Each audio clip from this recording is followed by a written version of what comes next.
Hey guys, how's it going? Do you think you've seen everything in virtual reality? Then hold on tight.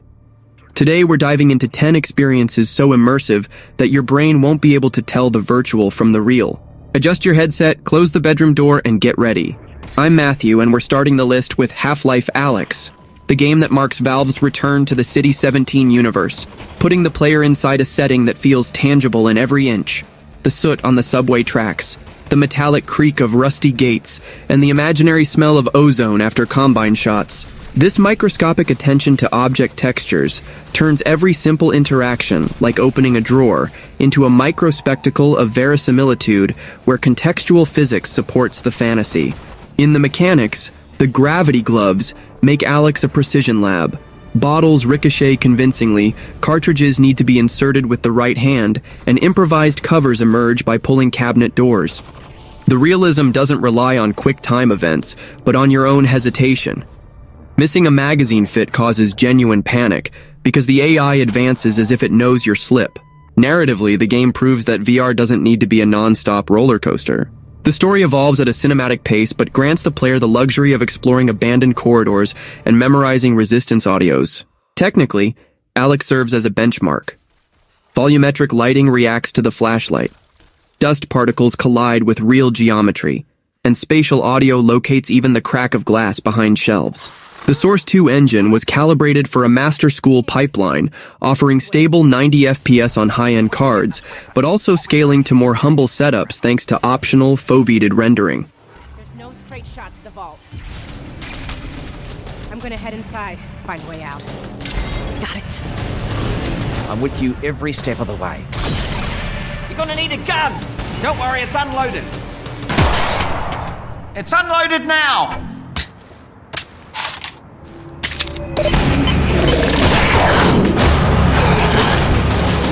Combine cheddar's really picking up. They know you're coming. You need to get out of here, now.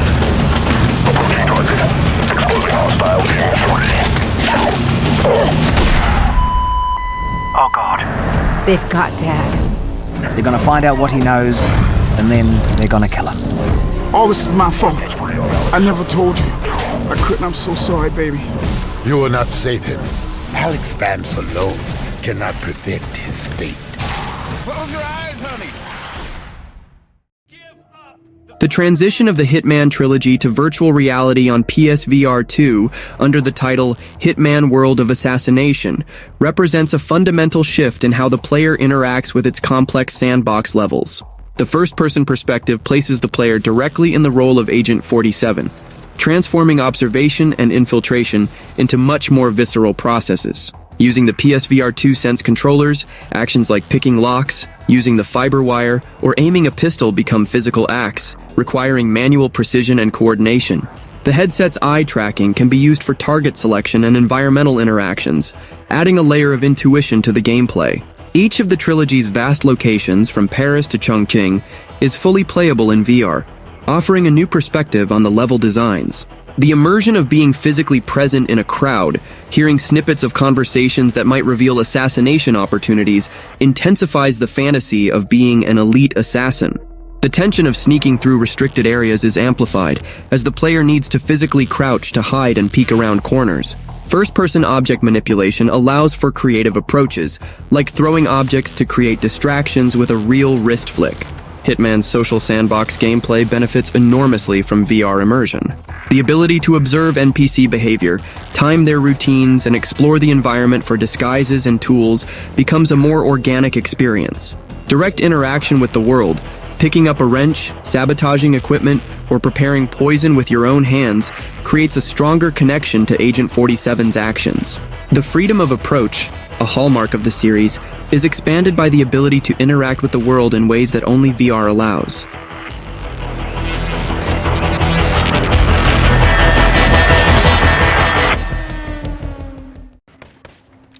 Boneworks, developed by Stress Level Zero, is an ambitious experiment in virtual reality physics. The game focuses on a simulated physics system that applies to nearly all objects and, most importantly, to the player's own body. Instead of a floating avatar, the player controls a full virtual body with weight, momentum, and collision. This means every action, from walking and jumping to wielding a weapon, is governed by a consistent set of physical rules.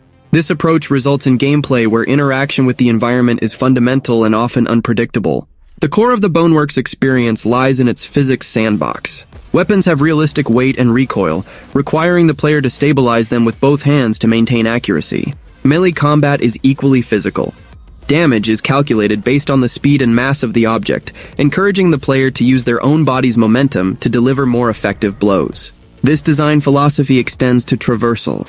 To overcome obstacles, the player needs to physically climb, crouch, and propel themselves, treating the game world as a real physical space rather than a set of abstract levels. Boneworks is a technical demonstration of the possibilities of a fully simulated game world in VR. Its uncompromising approach to body physics can present a steep learning curve for new players, but it rewards those who master it with an unprecedented level of freedom and interaction. It's a game that invites experimentation, where understanding the physical laws of the virtual world is the key to success. The experience is less about following a narrative and more about testing the limits of a reactive virtual environment.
Arken Age presents itself as an action and exploration adventure in virtual reality, set in a bioluminescent and fantastical world. The game focuses on a combat system that combines ranged weapons with physics-based melee combat. The player wields a multifunctional weapon that can transform into different types of bows and melee weapons, requiring adaptation to various enemy types and combat situations. Motion tracking precision is used for aiming the bow and for delivering strikes and parrying enemy attacks with the blade. Exploration is a central component of the game. The world of Arken Age is designed to be vertical and expansive, encouraging the player to climb, jump, and use a grappling hook mechanic to traverse great distances. The sense of scale is an important focus, with environments ranging from alien forests to ancient ruins, all designed to be visually stunning in VR. Interaction with the environment isn't limited to traversal. The player can collect resources and discover hidden secrets, which can be used to upgrade weapons and equipment. The game's physics system extends to both combat and world interaction. Enemies react dynamically to blows, and the player can use the environment to their advantage. For example, by toppling objects onto adversaries. Weapons have a sense of weight and impact, and melee combat is designed to be more than just swinging the controllers, requiring timing and precision to be effective. Resource gathering and item crafting are done through manual interactions, reinforcing the player's connection to the game world.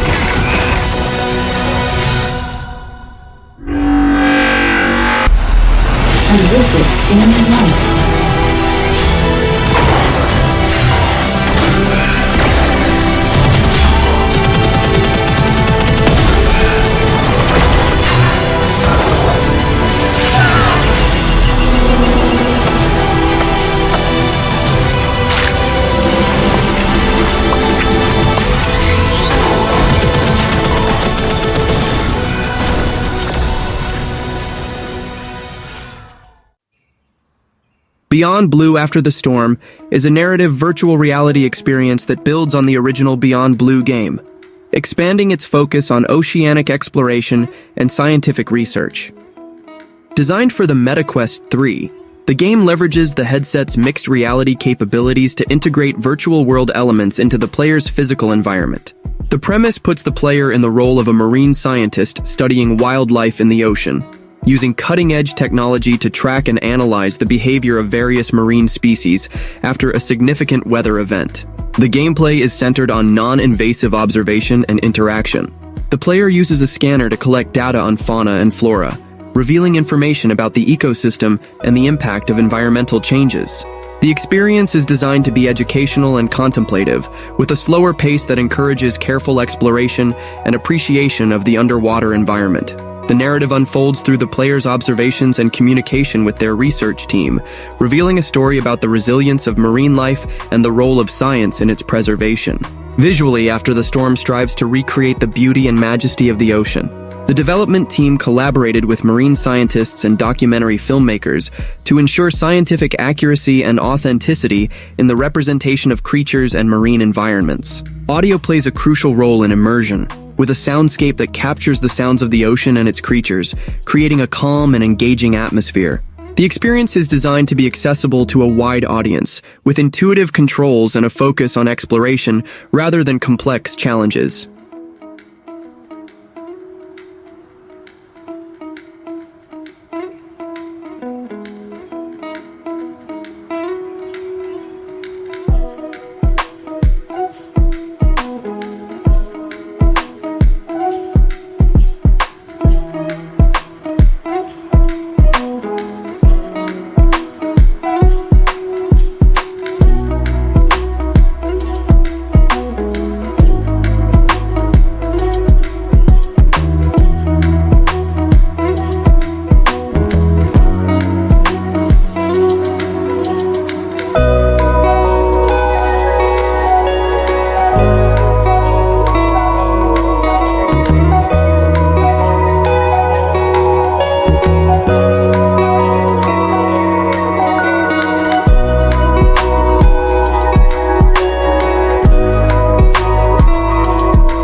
Blade and Sorcery is a fantastic medieval combat sandbox that stands out for its detailed and unrestricted physics system.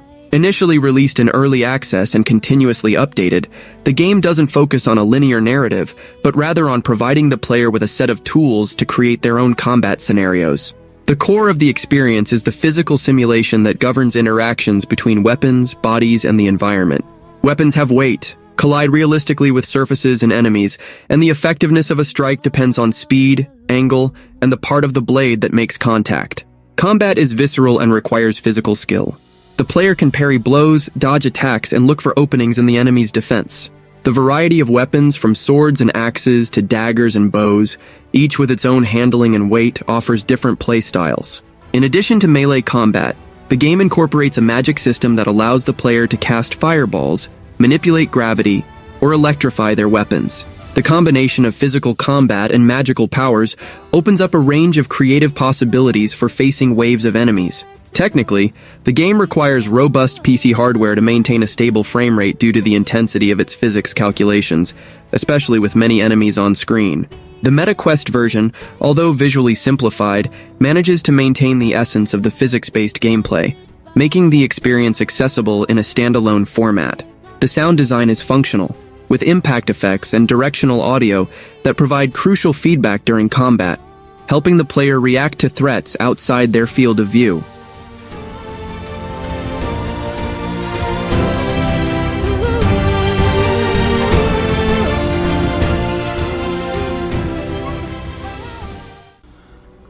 Horizon Call of the Mountain is a title developed to showcase the capabilities of the PlayStation VR 2. Set in the Horizon universe, the game puts players in the shoes of Ryas, a former Karja warrior seeking redemption.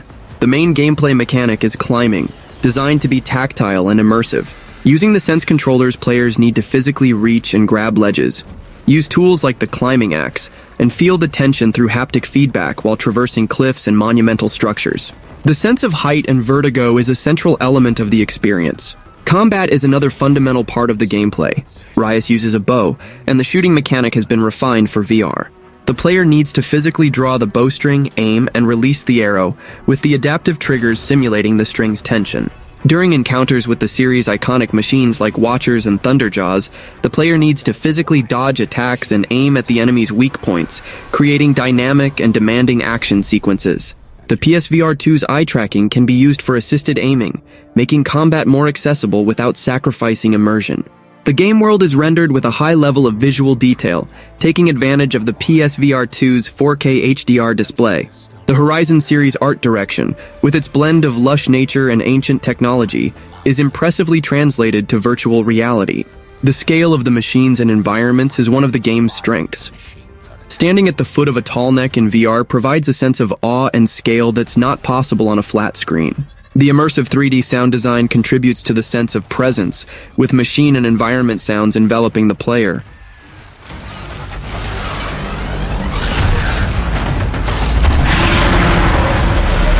Do that, and you shall be a free man.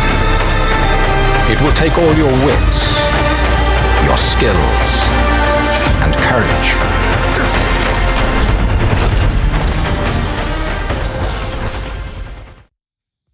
Vertigo 2 is a first-person adventure and shooter game for VR that draws inspiration from genre classics like the Half-Life series. Largely developed by a single person, the game stands out for its long and varied campaign, its peculiar sense of humor, and its creative gameplay.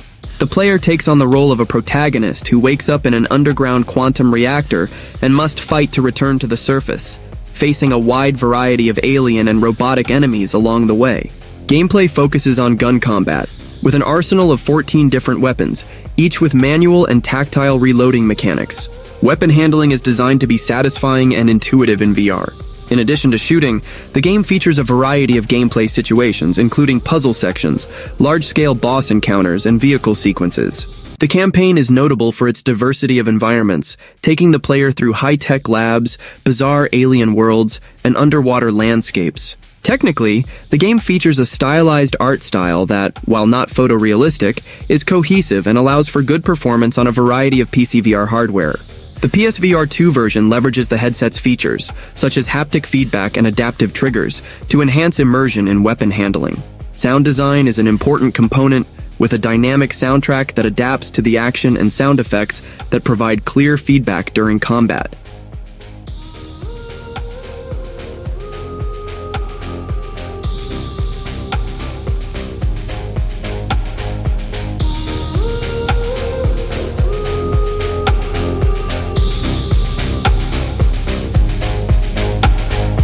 Wish I could give you up, but you're my new favorite drug.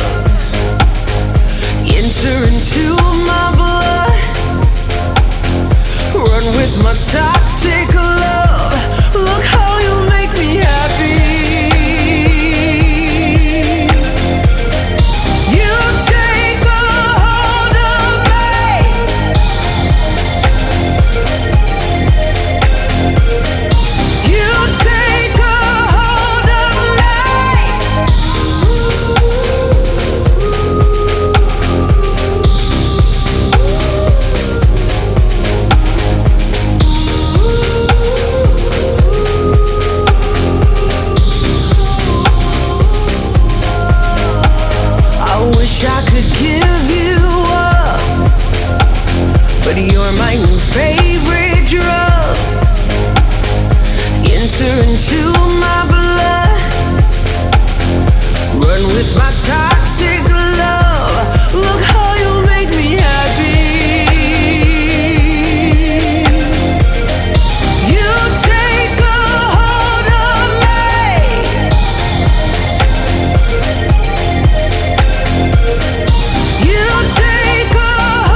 Batman Arkham Shadow, developed by Camouflage and Oculus Studios, is an exclusive title for the MetaQuest 3 that aims to bring the acclaimed Arkham series formula to virtual reality. The narrative takes place between the events of Arkham Origins and Arkham Asylum, exploring Batman's early years as Gotham's protector. The game aims to capture the three pillars of the series' gameplay: free-flow combat, predator stealth, and detective mode forensic investigations. The transition to VR's first-person perspective requires a reimagining of these mechanics. Free-flow combat, known for its rhythmic combos in third person, is adapted to a more physical system. The player needs to block and dodge attacks with their arms, as well as deliver punches and use Batman's gadgets with manual gestures. Predator stealth is intensified by VR immersion. The player needs to physically sneak, peek around corners, and use the grappling hook to position themselves at vantage points, planning silent attacks from above. As a Quest 3 exclusive, the game is optimized for the headset's hardware. Graphically, it pushes the limits of what's possible on a standalone device, aiming to recreate Gotham City's dark and gothic atmosphere. Narrative is a central component, with a new story that explores Batman's psychology and his relationships with allies and villains. Sound design uses spatial audio to enhance immersion and situational awareness, allowing the player to hear approaching enemies. Our fears. It feeds the shadow deep inside us. You're everything that's wrong with Gotham! I'm done holding back! The update that brought virtual reality support to No Man's Sky fundamentally transformed the game's space exploration experience. Instead of observing the universe through a screen, VR places the player directly inside their ship's cockpit, inside their base, or on the surface of procedurally generated alien planets. The sense of scale, which was already a strong point of the game, is immensely amplified in VR. Standing before a giant creature, flying low over a planet's surface, or stepping out of your ship in a space station become moments of presence and awe. The core gameplay has been fully adapted for VR. Piloting the spaceship becomes a physical act, with the player holding the virtual joystick and throttle with their hands. Space combat gains a new dimension of immersion, as the player can look freely around the cockpit to track enemies. On planet surfaces, the multi-tool is wielded and aimed physically, making mining and first-person combat more tactile. Base building is also done through direct manipulation of virtual pieces, offering more intuitive control over the creative process. No Man's Sky's VR mode is one of the most comprehensive and complete implementations of virtual reality in an existing game. It takes a universe of near-limitless scope and makes it a personal and tangible experience. The freedom to explore, build, fight, and trade across an entire galaxy, all from a fully immersive perspective, offers a unique science fiction space exploration fantasy in the world of games. The experience is less about a directed narrative and more about creating your own journey in an endless cosmos. Well, that was the video. I hope you liked it. See you next time.